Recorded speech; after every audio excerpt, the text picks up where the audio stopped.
Today we're going to break down the 6 different kinds of words or parts of speech that we're primarily going to be focusing on with all of our content, at least the content that deals with words.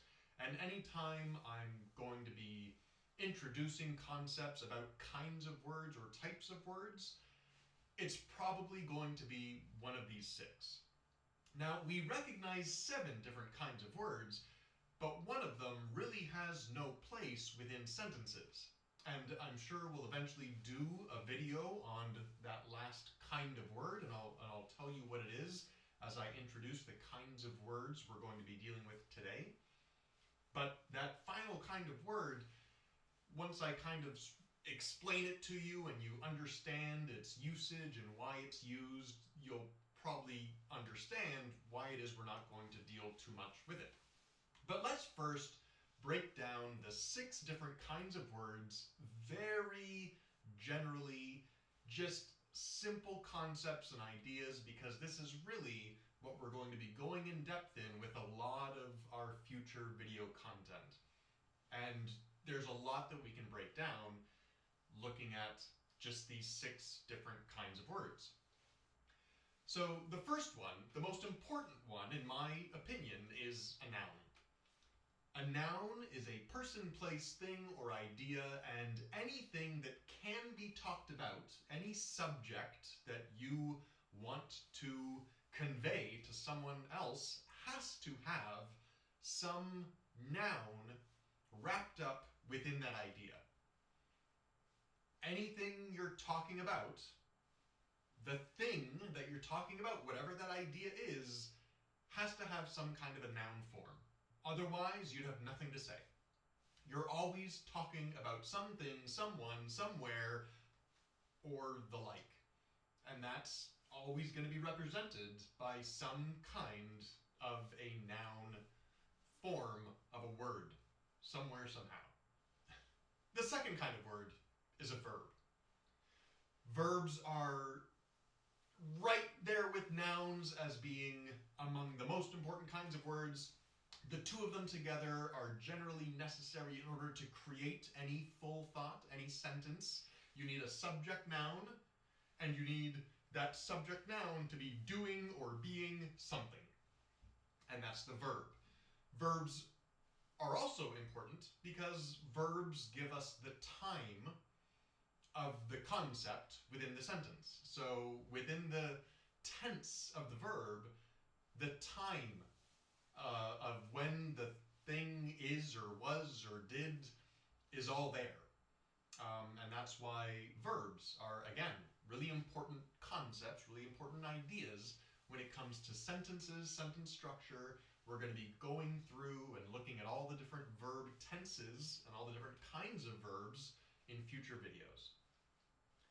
The third kind of word, the third part of speech we're going to be dealing with, is adjectives. Adjectives are words that describe nouns. That's it. That's all they do.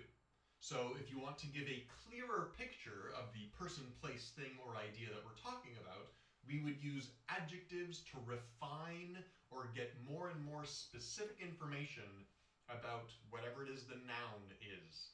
And obviously, there's not just subject nouns, there's also object nouns, and adjectives can describe either kind of noun, but that's all they can do. Adjectives can only describe nouns. Of course, we need words to describe other words. We need words to give us more information about verbs, or even adjectives, or even other kinds of words, and that's where the fourth kind of word comes in, adverbs. Just like it sounds, adverbs are kind of like the adjective for verbs, but not just verbs. Adverbs will help you get more information or get more specific pictures or, get a better understanding of anything else besides a noun. The only kind of word adverbs will never help you understand are nouns. Adverbs will give you a better idea or a clearer picture of actions, of verbs, of states of being, other verbs, of adjectives or other adverbs, which are generally the only other kinds of words that would be descriptive in some way or would have descriptors attached to them. The fifth kind of word that we will be discussing is a preposition. Prepositions generally deal with relationships between ideas of time, place, manner, relationship.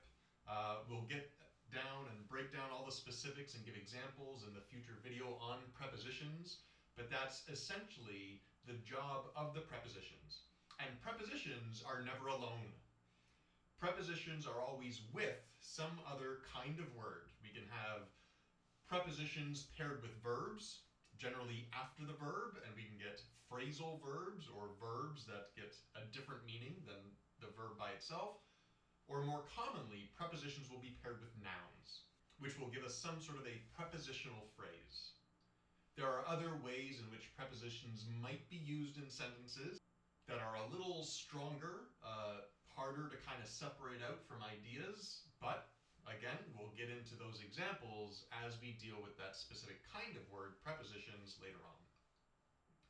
The last kind of word, the sixth kind of word we're mostly going to be dealing with is conjunctions.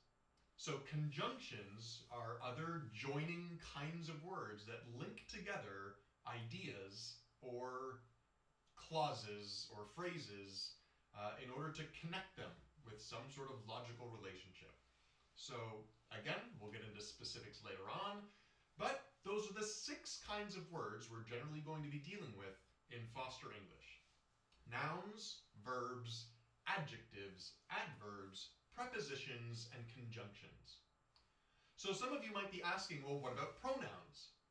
Pronouns, as the word implies, are really kinds of nouns. We'll talk about them within the noun context because essentially pronouns do the same thing as nouns. Pronouns are words that take the place of nouns within a sentence, but you have to know the noun that is being talked about in order to use the pronoun, and therefore they serve essentially the same purpose. So we've just lumped pronouns into nouns, and we'll be talking about pronouns as we talk about nouns in future videos. Probably do whole videos on pronouns themselves. Also, articles are missing.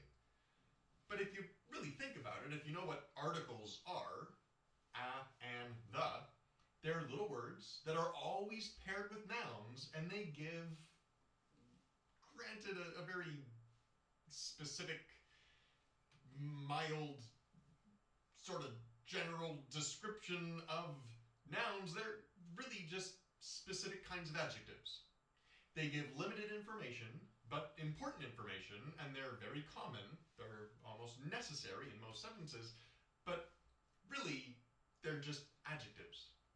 Articles are adjectives. So we're going to talk about them. We're going to lump them into the adjective category. And as we talk more about articles, we'll be doing it within the context of talking about adjectives. The last kind of word that we're not really going to be dealing with at all, the seventh kind of word that we recognize as being a kind of word in and of itself, but we don't have specific content planned for, but I'm sure we'll get to videos in the future, at least one or two. These are interjections. Interjections are words that sort of function outside of sentences themselves. As the word itself implies, an interjection is essentially just some sort of an interruption. So they're not really used within the contexts of sentences. Rather, they're used to interrupt, or they're used as exclamatory, expressive utterances in and of themselves, and they aren't really applicable within the context of the subject, verb, object, dynamic, or syntax of a sentence. And, as we have already mentioned, that's kind of our scope. Words on one end, sentences on the other. So as we deal with interjections, we'll deal with them as words, but they don't really fit inside the sentence structure. So that's it. That's our general sort of basic plan, that's what you need to be familiar with to get the value of this content, is understanding those 6 kinds of words. Again, nouns, verbs, adjectives, adverbs, prepositions, and conjunctions. And don't worry if you don't yet, because we're here to help. The first batch of content is going to be breaking down those 6 different kinds of words, and we'll be moving around a little bit. But the goal of this, again, is to give you sort of a logical through line of how to learn English, and hopefully give you sort of a new look, which we'll be getting into very soon in our future videos. So please, bear with us. But for now, thank you again for your time, and I hope that you are looking forward to our content as much as we are looking forward to making it. So, thank you again.